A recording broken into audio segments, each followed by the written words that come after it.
Hello everyone, welcome to lesson 4 part 2 of my computational biology in RStudio workshop. Today we are going to be learning about an SIR model, how the algorithm coerces the population dynamics to evolve over the course of time, and how SIR models can be used in real life. So all the code from this lesson is from this paper that one of my students wrote, and I'll be referring to this paper when explaining how this works. So let's just hop into it. Okay. So, in the face of infectious disease outbreaks, the scientific community relies on powerful tools like SIR models to unravel the complex dynamics and make informed predictions.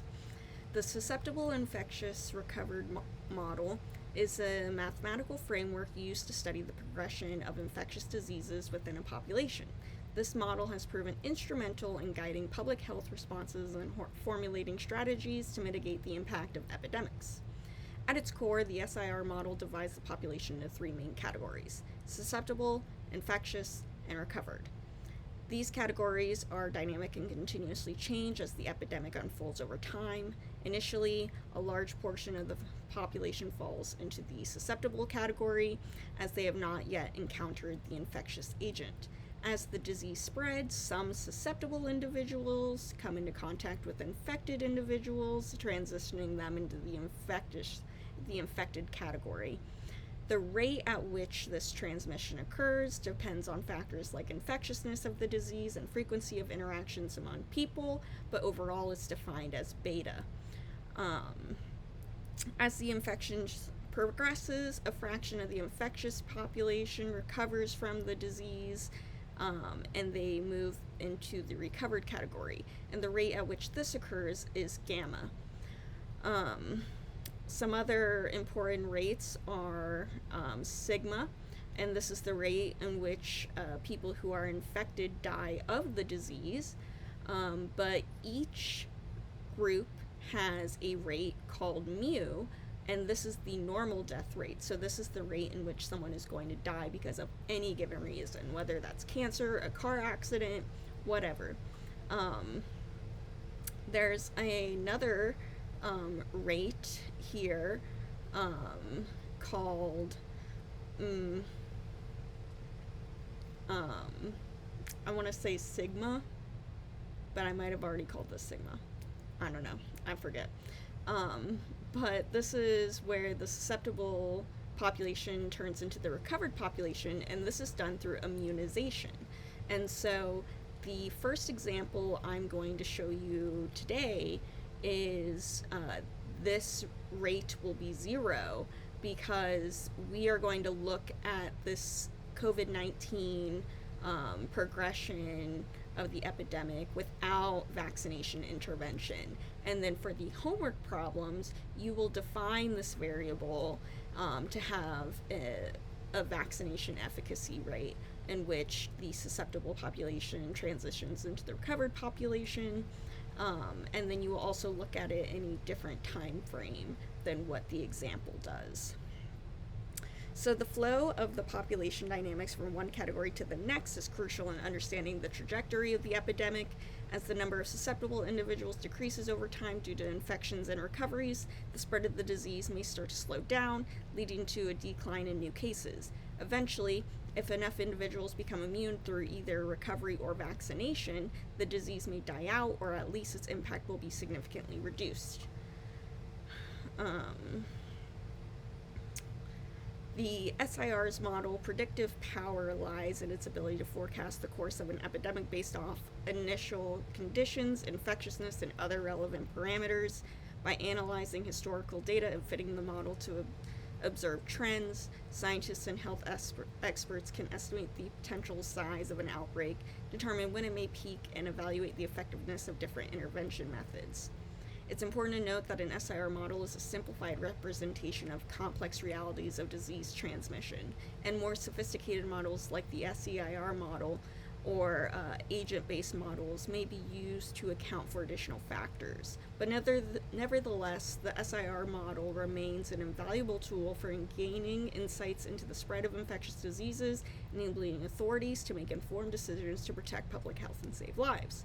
So overall, this RStudio script allows researchers and health experts to understand and visualize the progression of an infectious disease over time and assess the potential impact of different interventions, such as vaccination, on the disease dynamics. So, just main goal. The main goal of this script is to calculate and visualize the frequency. I'll say that again, the frequency of susceptible, infectious, recovered, and deceased individuals over the time using a for loop. So, you guys learned about for loops in, I think, lesson 3. So, we're going to put those to use today. So, you can either not watch this video and just go by the descriptions and the directions that I have in the document for each one of the steps, or, watch the video. So, let's just get into it. Another important thing I want to mention here is this. So these are the equations for the algorithm that we'll be using in the SIR model, so I'll be referring back to this. And then in this paper, so I'm about to go over the parameters. And so all these parameters were gathered in 2021 when my student was writing this paper. And so they're based off of 2020 census reports when it comes to birth and death rates, versus the transmission rate is based off of literature that's about COVID-19, efficacy rate of the vaccine based off of Pfizer's reported efficacy, because that's the primary vaccine that was distributed in the US, immunity loss rate by the CDC, disease death rate by the CDC. So all these things were collected from credible sources, and so we could get the most accurate parameters as possible. So let's jump into talking about these parameters. So we have the initial population, which is 331 million or something like that. This was the current US population based off of the 2020 US Census. S initial is the initial population minus the amount of people who are already vaccinated. So in this model, we are considering vaccination in the first wave has already occurred, but what if we just stopped vaccination after this point? What would happen? The infected initial is how many people at this time when we collected the data were infected with COVID-19. Our initial is what was the rate, what is approximately how many people who are recovered based off of immunization, and this also correlates to the same number of people who were removed from the S initial because they're recovered. The ones who are recovered from the the ones who are removed from the S initial is actually composed of all three of these categories combined and then subtracted. And then the dead initial, so this was the number of how many people have died from the pandemic so far. There are other rates that we have to keep in mind, such as the infection rate, and this is beta, and the death rate is sigma, and the recovery rate, which is gamma. We also have to consider the rates of normal population turnover. If we're going to be looking over this over the course of 50 years, there's going to be population turnover. And so what is that normal death rate that you're going to die of cancer or a car accident or a heart attack? Literally anything. What is the birth rate of the babies that are born? What is the fetal death rate? Got to take that into consideration to get the final birth rate. Also, what is the immunity loss rate? So this was gathered by CDC's data on what is the rate in which immunity is lost from the vaccine. We decided not to include the fetal immunity loss rate because literature has suggested that the fetal immunity loss rate doesn't really matter in population dynamics because the antibodies only seem to be present for about 2 months. So if we're looking at this over the course of 50 years, 2 months is the blink of an eye, so we don't really need to include that. We also have a variable called vaccinations here, and so this is the efficacy of the vaccine. So this would be the rate in which people transition from the susceptible category to the recovered category based off of vaccination. And for this trial, it's going to be 0. And that's because we're looking at this with 0 vaccination intervention after the first wave of vaccinations. So this is to basically reiterate the importance of booster shots, which is why we did this in this paper, because you'll see this graph ends up being really wonky and not good. So it shows that we need to continue vaccination to keep this pandemic at bay. And then T is time and years, and we're going to be looking over this, what happens when we stop vaccination over the course of 50 years. So let's just jump right into the building of the code. So the first thing we want to do is we want to use the function, and basically what the function does is it defines all the variables we are going to be using in our for loops. So the code understands where all these numbers it needs to grab from. And so I'm just listing all of the variables that we have above. And you see that all these variables I listed above because they are popping up as I am talking about them, which means it's like, hey, you have used this before. Do you want to use this now? It makes it a lot easier to code just when these things pop up. Okay, cool. So we did that. And then we're going to open up our curly brackets because everything is going to be within this function now. Okay, including the for loop. So the for loop is going to be within this first set of brackets. So it's really frustrating to keep on typing S initial, I initial, R initial, etc., over and over again. So we're going to make this easier for shorthand. So N is going to be our initial population. S is going to be our susceptible initial population. I, you guessed it, our infected initial population. R is our recovered initial population, and D is our D initial. And then we also want to set that vaccinations, because even though it's not relevant here, because our vaccination is going to be 0, what happens is you're not going to change, when you do your homework problem, you're not going to change the vaccinations number up here. No, you're going to change it here in the function.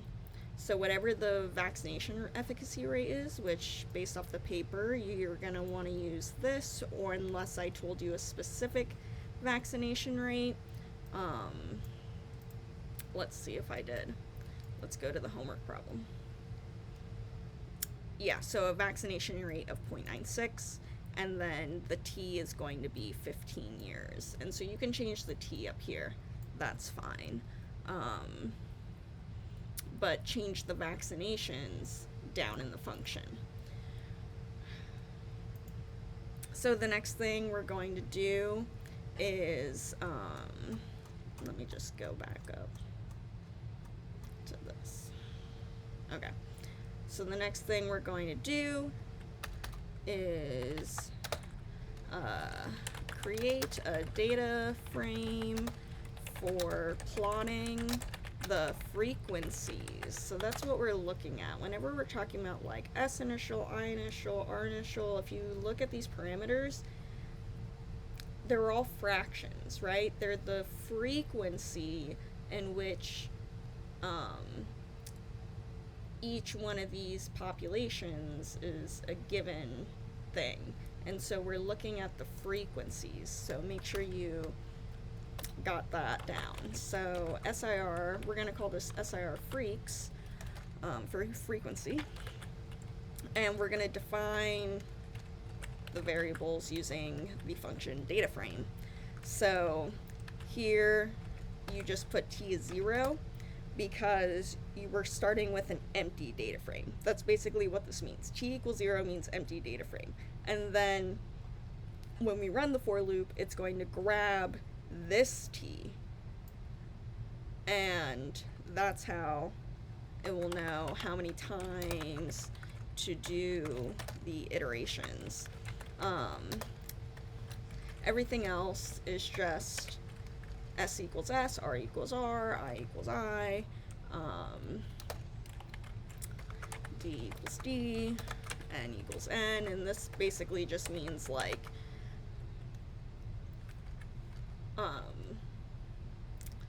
when you're adding each iteration to the data frame, you're adding it to the S column, whatever that value of S is. That's basically what this is saying.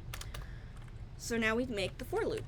So how do we do a for loop? Well, remember our syntax: for parentheses I in 1 through t. I in 1 through t. And so that's going to grab the 50. So when you do your homework problem, you're going to change that 50 to a 15. And then based off of this, based off of this math right here is what we're about to put into the algorithm. So I'm calling each one of these S new. And I'm calling it S new because this is the new susceptible population of the next iteration. So t plus 1, right? And so every time it runs this iteration, it's going to have t, right? So say we're on iteration 1. So it will use all the values from the initial for the first time, right? But then it creates this variable S new, and this is what happens when you use the current t values and you manipulate it somehow. Like here, we have these data manipulations to st, to it, to rt, etc. And then, so say you do all this and this makes t2. Then once t2 is done and it runs the iteration for t3, S new is t3, st is t2. And so it does this iteratively for every row until the end. And for us, that's till row 50 because we're doing it for 50 years. So when you do it, it'll be for 15 years. But so basically we're going to just put these equations in. So this equation is the S population, so S initial, plus delta, and then we got to do this fraction. So this fraction is beta times S times I, all over n, and then we do R times the immunity loss rate, and then we do minus S times vaccinations plus S times birth rate minus S times norm death rate. So let's take a look at this for a second based off this diagram. See if we can make sense of this. See if I can zoom in on this a little bit. Zoom in. There we go. So we have S, and then we have plus delta beta SI. So what is the transmission rate between the susceptible and the infected based off beta divided by N, the total population? So that's adding to the susceptible population, okay? And then we have R times the immunity loss rate. So this is people who already have immunization, either through getting the disease or through vaccination. What is the rate in which they go back to the susceptible population? So that's a plus. Now, S times vaccinations would be people getting vaccinated and leaving the susceptible population. That's why it's a minus. Birth rate is the normal population turnover, so how many susceptible people are having babies and creating more susceptible people. And then S times normal death rate, which is this. This is how many susceptible people are dying of the normal death rate, and because they're going to the dead population, we're subtracting them from the S nu. So let's do it for I nu. So I nu is I, let's go back to the math. Okay, so I plus, and now this is the transmission rate again. So we have beta times S times I divided by N. This is defining people transitioning from one category to the next between susceptible and infected. So here, ooh, I actually missed this. So it's delta minus this.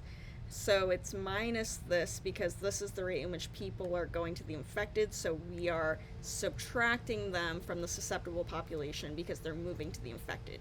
Here, this variable is added because they're going from susceptible to infected. I also need a division sign here. And then minus mu, so mu plus sigma plus gamma times I, so those rates times the infected population. So these are the rates in which people are leaving the infected population. The rate in which they're leaving the infected population for mu is the normal death rate. For sigma is the death rate because of the disease, and from gamma is because they are recovered. But either way, they're leaving the infected population, and so it's a minus. And then, oh, what just happened? Okay. Weird.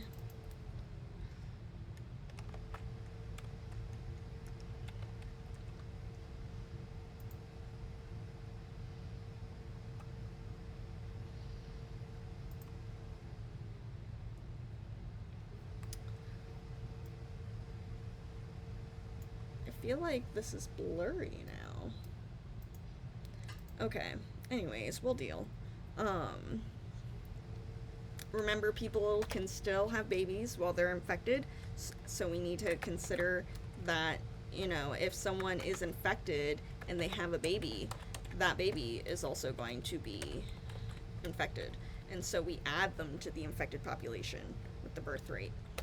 And so we have R new as well, and R new is going to be whatever the recovered population is, plus I times gamma, so that's this here, getting to the recovered population, plus S times vaccinations, so that's this rate in which people are going from susceptible to recovered, plus the R times birth rate,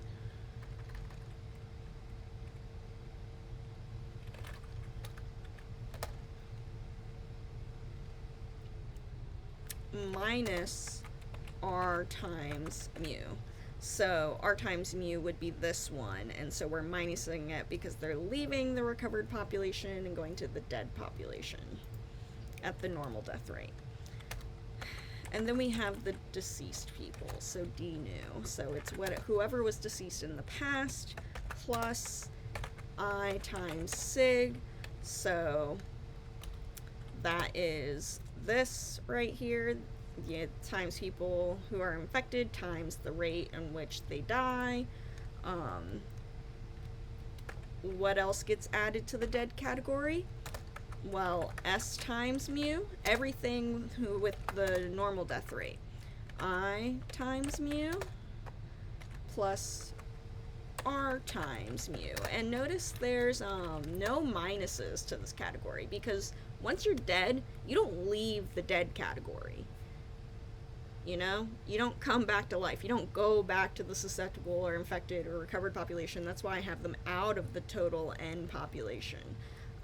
The dead aren't included once they leave. And so there's no minusing from this category. We can only add to the death category. And then your total population is going to be your S new, I new, plus R new, minus the D new. So the new people that died from that iteration, they have to leave the total population. So that's the one being subtracted. And then the next thing we want to do, because we want it to do this iteration over and over and over again, right? And so we need to define that once it does this S new, I new, R new, D new, after it does that, it converts all these back to S, to I, to R, to D, to N. So that way, when it does the next iteration, it's using the next year's values.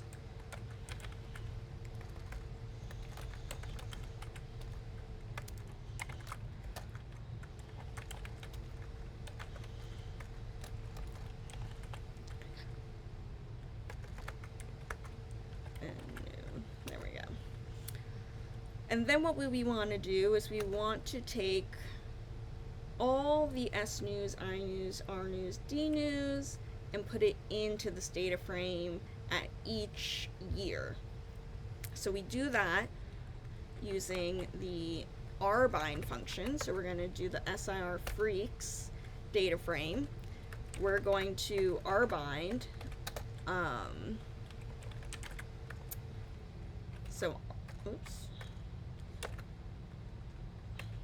So rbind, what data frame are we rbinding? SIR freaks. What are we binding?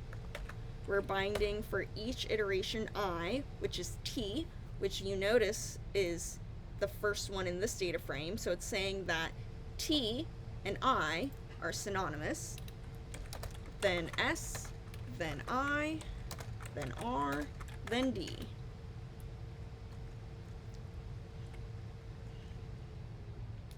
Okay, so then you're going to go outside of this curly bracket, because this curly bracket is the for loop, and we're done with the for loop. But we still want to be in the function, and so we're not going to exit the second curly loop. Next, we're going to say output list. And this output list is what we're going to get returned to us and what we're going to graph. So T equals the SIR freaks, call the T column. S is SIR freaks, call the S column. Same for I, so we're calling the data frame, then which column.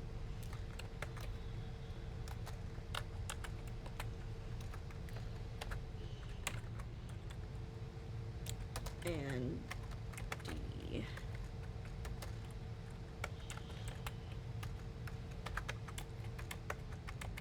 There we go. So, and that's it. So this is what we're going to be plotting, basically, this data. This is going to be our full list of 50 values that we will then plot.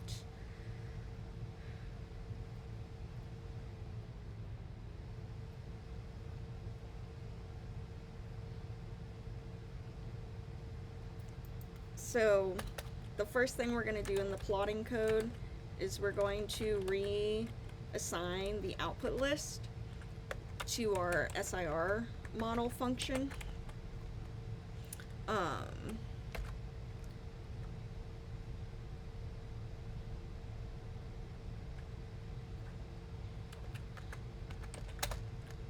So yeah, you're going to do this. You're basically copying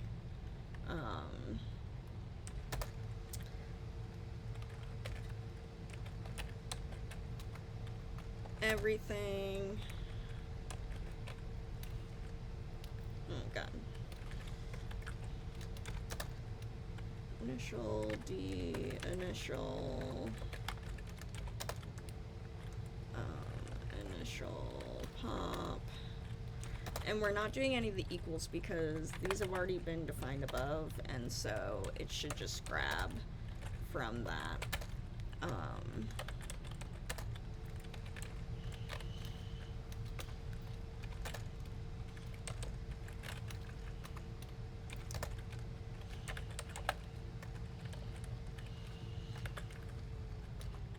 Okay.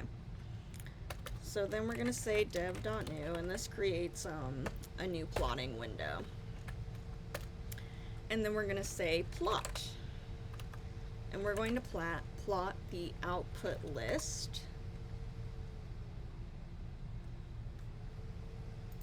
I'm actually going to do this and capitalize the L, because that's what I did before. And so I just want this to be all the same, so that way you guys don't get confused. Okay, so output list times T, so that's going to be the first thing.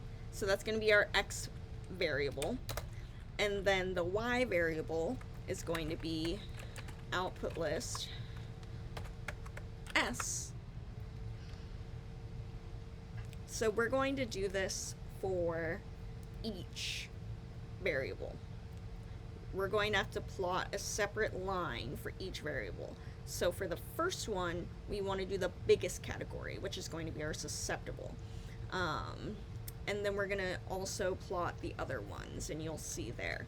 But let's just finish graphing this first variable, the susceptible one. So what do we want to define for this variable? Well, we want to define the color. So we're going to do blue. We want to define the X label of the graph, which is going to be time in years.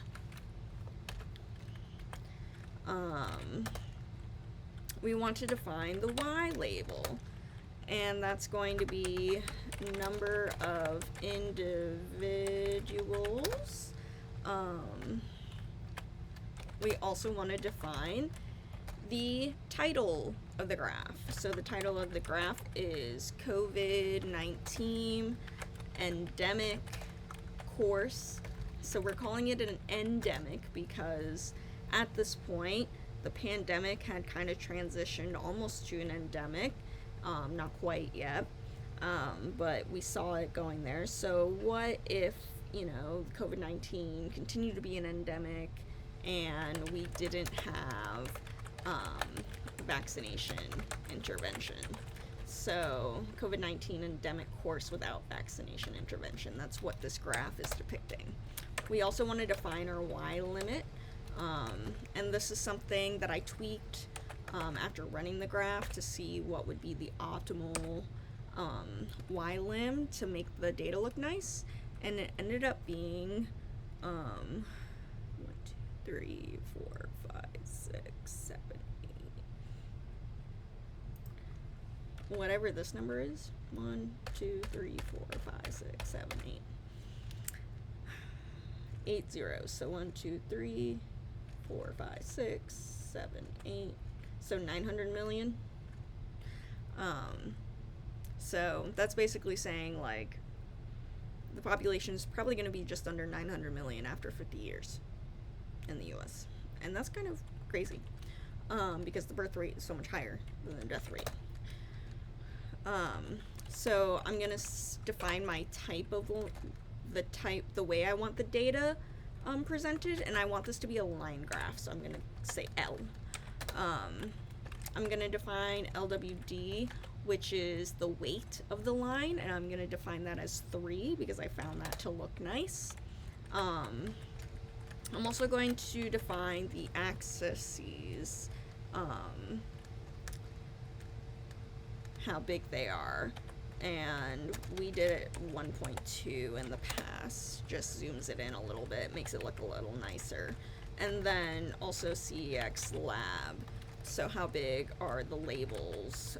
We're going to make them 1.5, so they're a little bit bigger. Okay, so that's all we need to define for the first. So that not only defines the first variable, but it also defines, like, the parameters of the plotting window. So, like, the X and Y label, the main label, what type of graph, etc., etc. So to get other variables on the same graph, we're going to use the points function. So now we defined our X variable, which is t, and then we define our Y variable. So let's do infected next. Let's do this color as red, and again we want to define the type it's going to plot, and we want a line graph, and then we define the width of that line graph, and we don't have to define anything else because we're only defining for each series now, because we already defined the things for the graphing window, and this is going to add to that same graphing window, so we just need to define the variables, the things that are necessary for the variables. So let's do the rest of our variables. So the X variable is t, output list, next one is R. For this one, let's do green, type is line, and width is 3.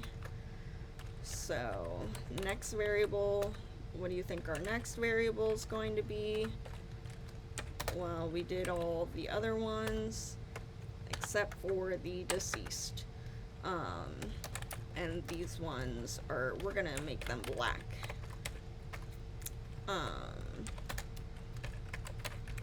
Again, defining the line graph and the width.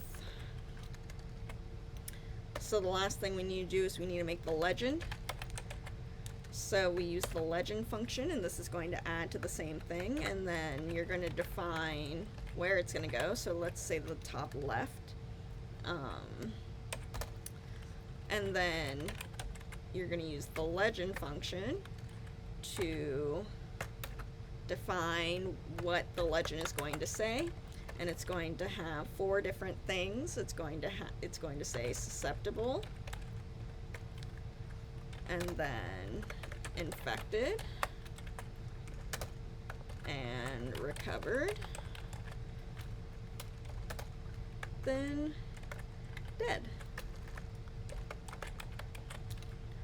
And then what are the colors for each one of those legends? Well, that's going to be defined by fill. And so we're going to concatenate them just as we did the legend. So susceptible was blue, and you have to do them in the same order as the legend. So you do susceptible, then recovered was red, then infected was red, then recovered was green, and then dead was black. And then the last thing we're going to do is we're going to define how big the legend box is, and I'm going to make it 0.75, so it's a little bit smaller, just so that way we can for sure see all of our graph. Okay, so that is everything. So let's run the code. Hope it works. There we go. And so it looks like we could almost maybe add another 0 to this. No. Well, basically, this gives us a little bit better perspective. So if we zoom out on the y-axis so we can see the top of that susceptible, you can see that over the course of the next 50 years, the susceptible population will steadily increase. The dead population will also steadily increase, while the infected and recovered populations will remain more or less the same. And so basically the only thing that's increasing is the susceptible and dead, so it shows that as amount of susceptible people rise, the amount of deaths rise as well. So ideally we want to minimize the amount of people in the susceptible category so that way we can minimize deaths. And I know these seem very, very small, but the number I typed in as the top is like 1 billion people, or 9 billion people, right? That's way more than are on the planet right now. So if this is 9 billion, this is definitely like in the millions. So this being just a smidge taller than the recovered, this is a big difference of how many people are dying versus that are just recovered from the virus. And so we want this recovered to be way up here, the susceptible to be low, the death to be low, the infected to be low. We want the green to be high. And so that's what you're going to investigate in your homework problem. What happens when you intervene with vaccination intervention? Do we get that green peak or green increase that we want to see? Okay, so that's it for part 2. Stay tuned for the last and final part of the R workshop, part 3 of the lesson 4. Thank you.